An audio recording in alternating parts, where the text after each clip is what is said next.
Pagpasok nyo po dito sa ano, pagpasok nyo po, nakikita nyo po pagkalinis-linis po ng kanilang ano, store. Tapos friendly po ang kanilang staff. Tapos maganda rin pong ano, maganda rin yung mga tables nila. Very neat po. Yan po yung bibigay nila sa inyo. Tapos yan po yung kanilang mga utensils. Napaka-ayos po ng kanilang mga utensils. Tapos may water ka na agad. Tapos ito po yung kanilang ano, yung pagtanggal po ng usok kapag nagbo-barbecue na po kayo. So, maganda pong pumunta dito, pero bago po yan, titignan po natin kung ano po yung mga lasa ng pagkain. So, wait lang po. Tignan nyo naman po ang kanilang pagkain. Sobrang maganda ang pagkakaayos, malinis, at pagkasarap-sarap pong kainin. Oh. Tingnan niyo po ang kanilang lalagyan. Diba? Tapos ang lalaki po ng mga servings. Yan. So, kung gusto niyo pong kumain na mas affordable, diba? Nasanay po tayo sa mga pagkain na sa ibang kainan na tumaas na po ang presyo. Pero yung presyo po dito is very affordable.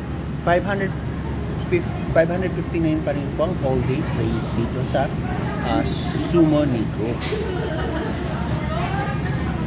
Check lang po natin ha. Magluto lang po muna ako.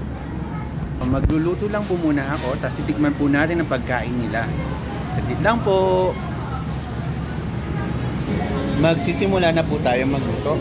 Pero bago po yan, tikman po muna natin ang kanilang soup.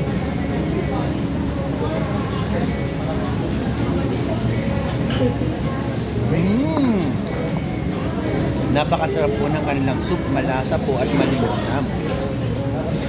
Ngayon po, magta-try po akong magluto nitong kanilang pagkain. Lang po. Okay. Taas po muna, nataas ba ito? Yan, nataas naman po pala. Yan, try po natin, tinaas ko lang po. Ay, bumaba. So, magta-try po tayo magluto ng food nila. Tikman po natin. Tikman po natin yung food nila. Now, tikman din po natin ang kanilang potatoes. Yan. May nagpaman din ako sa mashed potatoes.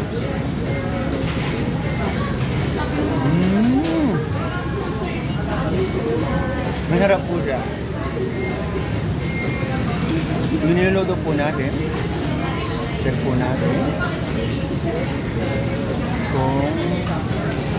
Ang maganda po dito kasi meron silang yung parang paper. Yung po yung sumisipsip ng mantika ng food.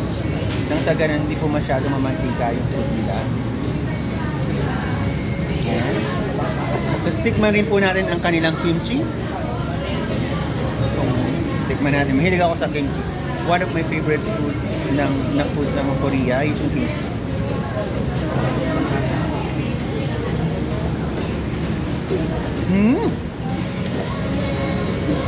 Ang sarap ng kimchi nila. Sana po mag-ano sila. Yung para mag-tingi-tingi nito, yung magbenta. Harap. Tamang-tama po sa lasang Pinoy. Hindi po siya masyadong maalat. Hindi rin po siya masyadong maanghang. Kasi medyo matamis po siya.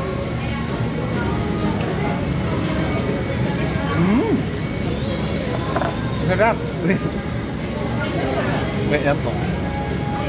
Ang akin pong niluluto ay tinatawag na kurobuta. Buta niko sa Japanese. So kurobuta means Japanese black pork. So niluluto ko po muna siya para ma-enjoy ko po ang lasa. So sabi nga nila, pag daw niluto mo ng maayos ang food, so mas masarap siyang kainin. Maghintay po tayo. Yan, hintayin po natin siyang maluto. Malapit na naman po. Yan. I think pwede na itong isa. Tikman lang muna natin. Wait lang. Titikman na po natin yung kurobuta nila. Buta niko. Naman ko muna. Saw-saw ko sa sauce nila. Wait, bago ko saw-saw sa sauce nila, syempre kailangan tikman ko muna yung sauce nila.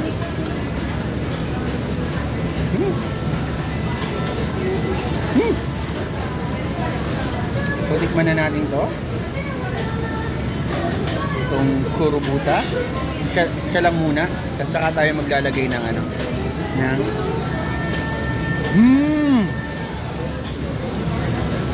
Ang harap. Tapos, lagay naman natin sa lettuce. So, lettuce. Para maging lettuce wrap. Tapos, lagyan natin ng kimchi.